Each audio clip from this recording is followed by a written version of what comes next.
Welcome, Leo, to the Temple of Consciousness. My name is Ava. I'm your oracle and spiritual guide for the month of September 2024. Please come in.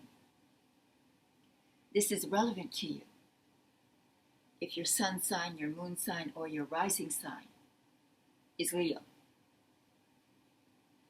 This is a combination reading, a synchronization between astrology and the tarot.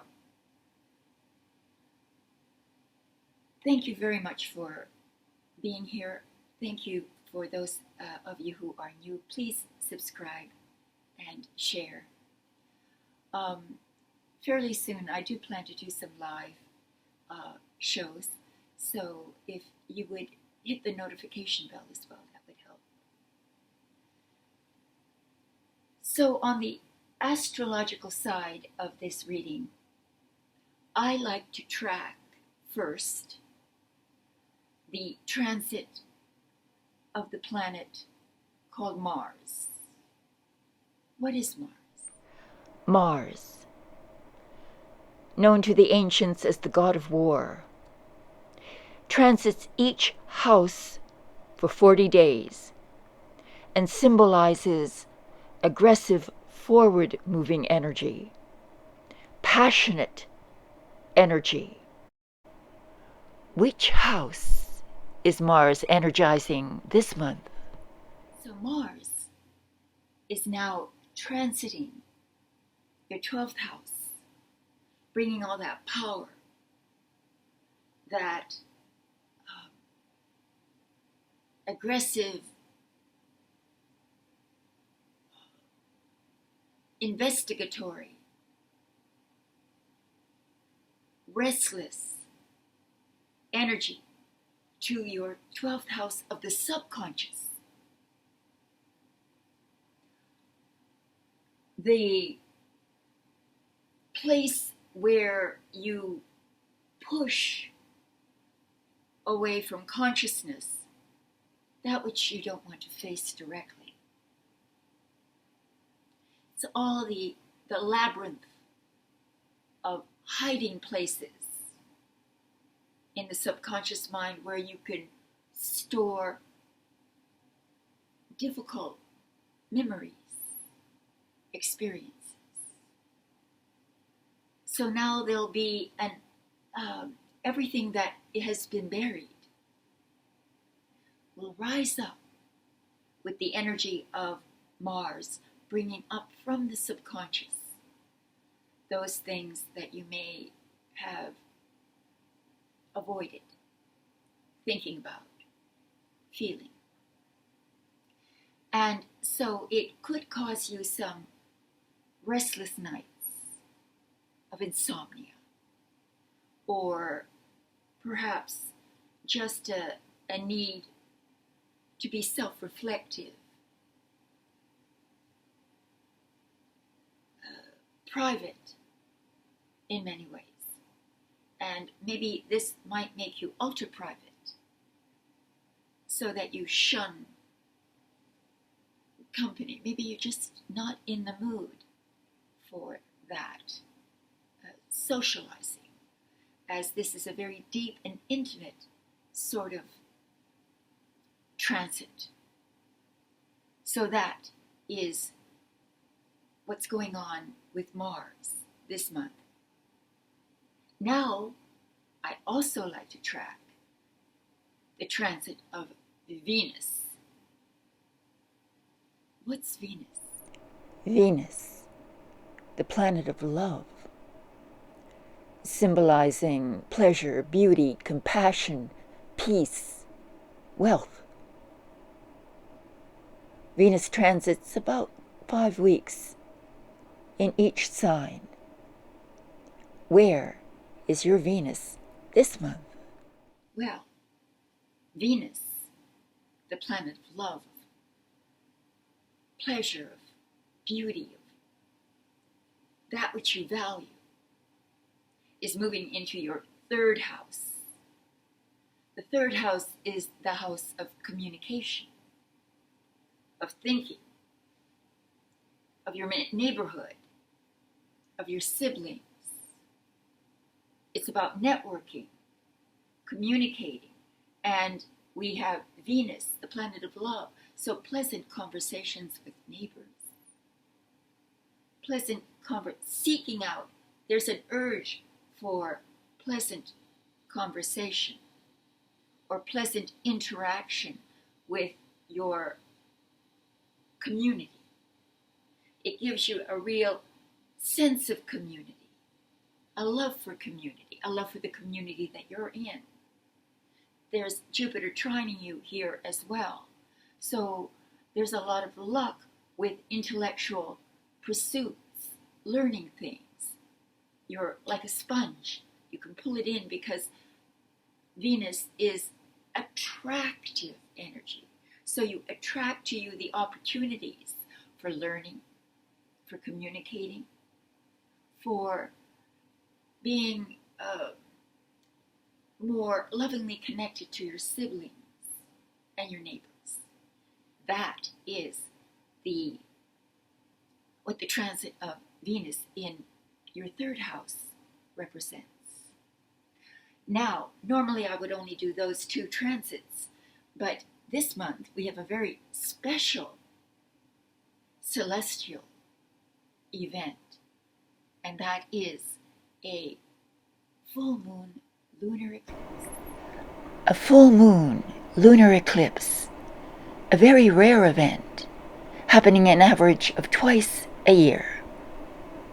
It brings mystery, magic, and madness to the moment. So, where is the full moon lunar eclipse going to transit in your chart? It's transiting your 8th house. This is an extraordinarily powerful position for a lunar eclipse, because a lunar eclipse, as you can see, is dynamic and rapid change. And it's in the house of debt, sex, and partnership. So, all these aspects of your life may be influenced by the mystery, the magic, the madness of the moon. It certainly does light up your sex life, or it brings to your attention that your sex life needs to be invigorated.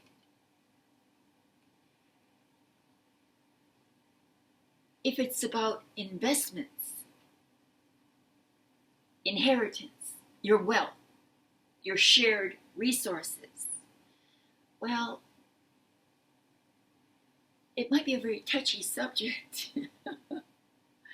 or an emotional subject.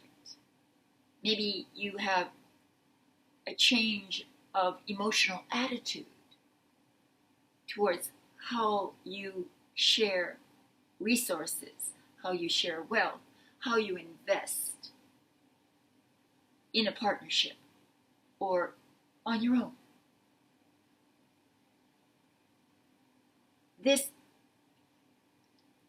almost gives a kind of extra catalytic energy to the month. Sort of letting you, what you do this month helps you span out over the next 6 months. So what is initiated here will be experienced also over the next 6 months. So, all that said, let's move towards the tarot light.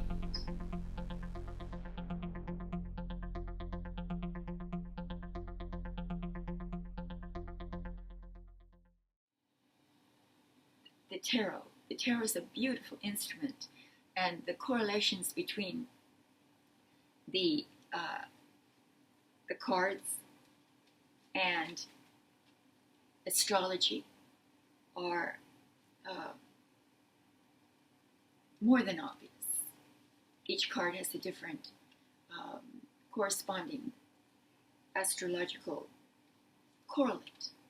So it is really quite normal to, I think, to combine them and to give us a more rich experience as far as an interpretation of what possible events could arise.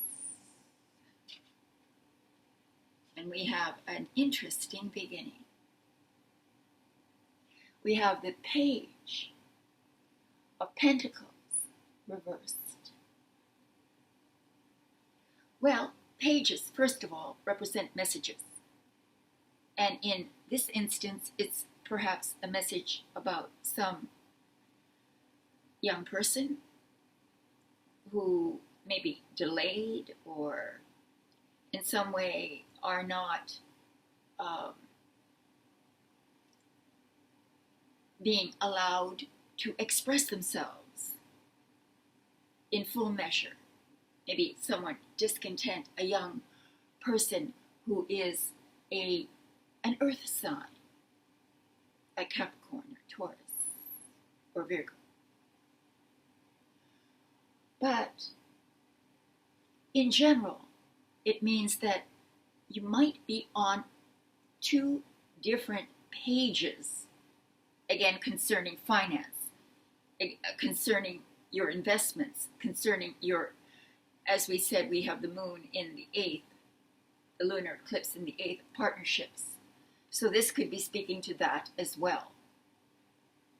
That there's some discontent as to ideas concerning your material resources or your job or your career, or these sort of material issues may come up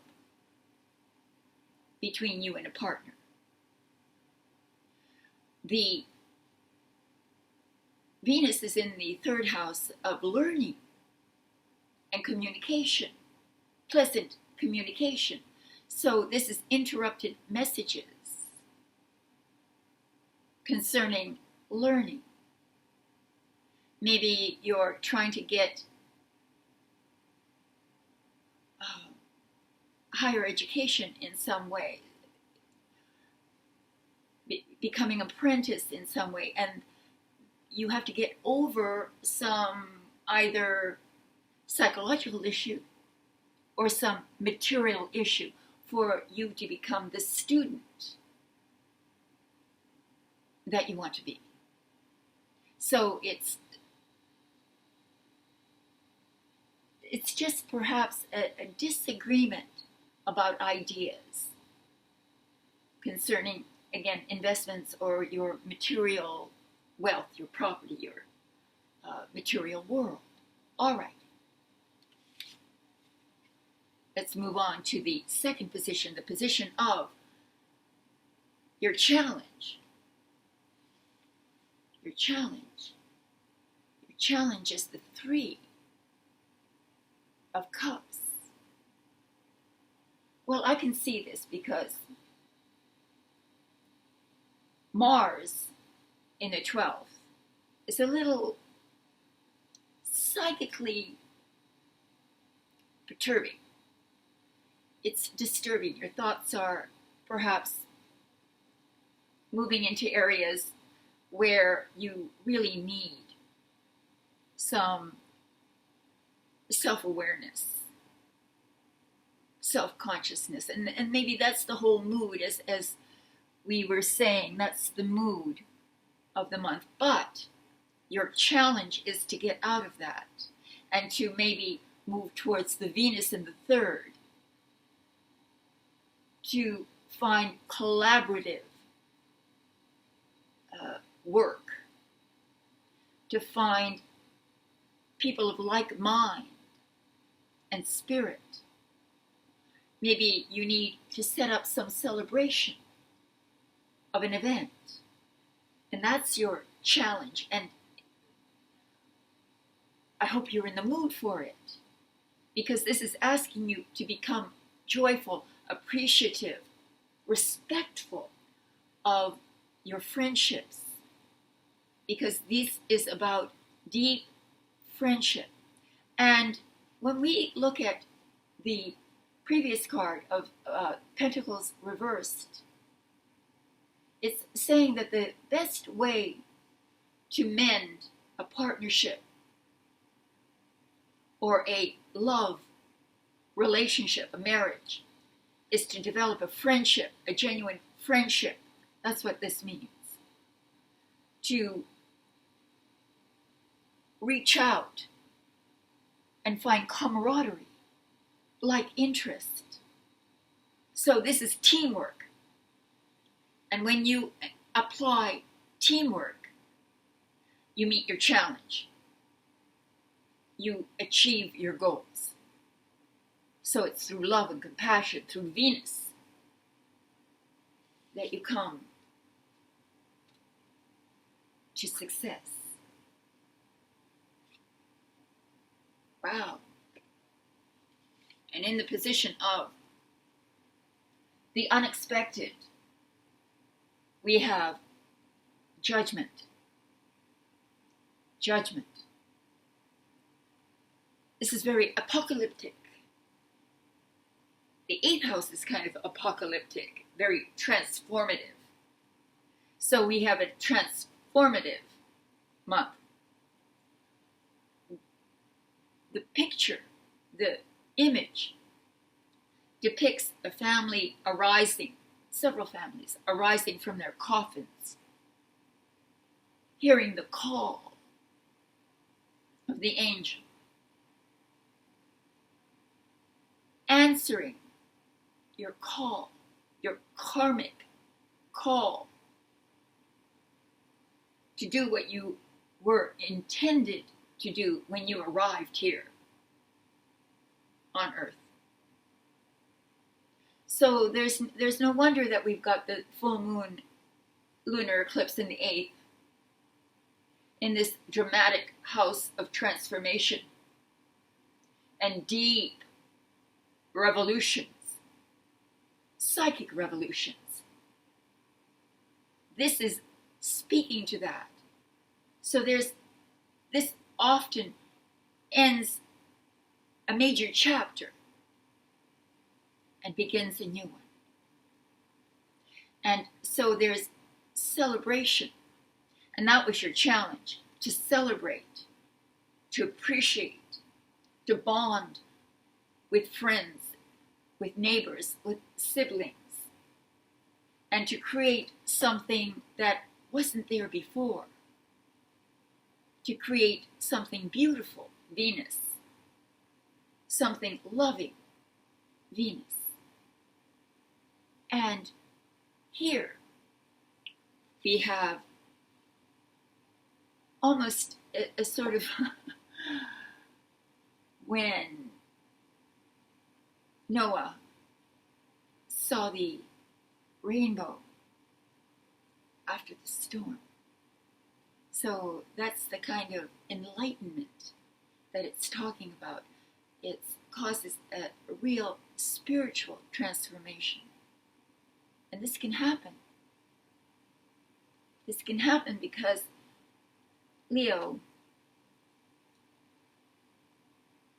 there's something in you that's deep, and you're not always able to express that.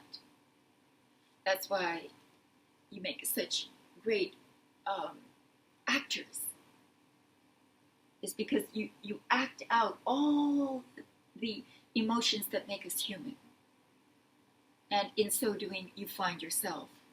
So, ultimately, what happens at the end, we have another major arcana. We have 2 major arcana cards. Here we have strength. And look at what this gentle maiden is up to. She's taming the lion. She's taming you. You're taming you with love, Venus, with compassion for the other and compassion for yourself. This is the height of diplomacy. This is pure feminine power, be you male or female. This is the power of love over hate, love over greed, and love over sadness.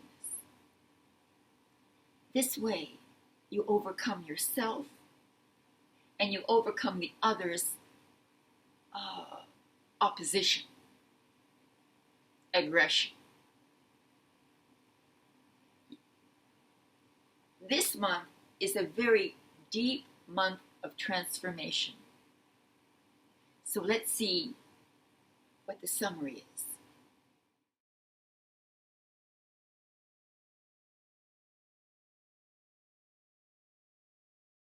So in summary,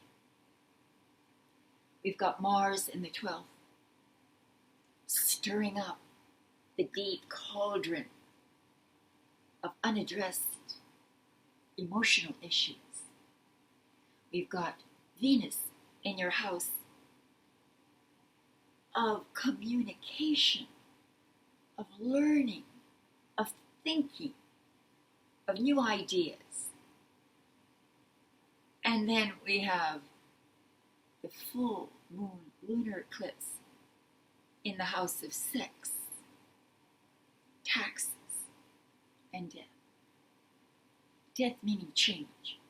So ultimately, the reading itself fleshed out for us, particularly, I say, these two cards, the major arcana cards of strength, inner strength and outer strength, which comes after a judgment, an evaluation, a reevaluation. Whether that comes from a court towards you, positive legal judgment, or whether you are being judged by your community and being judged, praised, and welcomed. So, thank you very much for coming to your reading. Thank you for liking, subscribing, and sharing. And if you would like a private and personal reading from me, there's a link below. Thank you. I'll see you next month.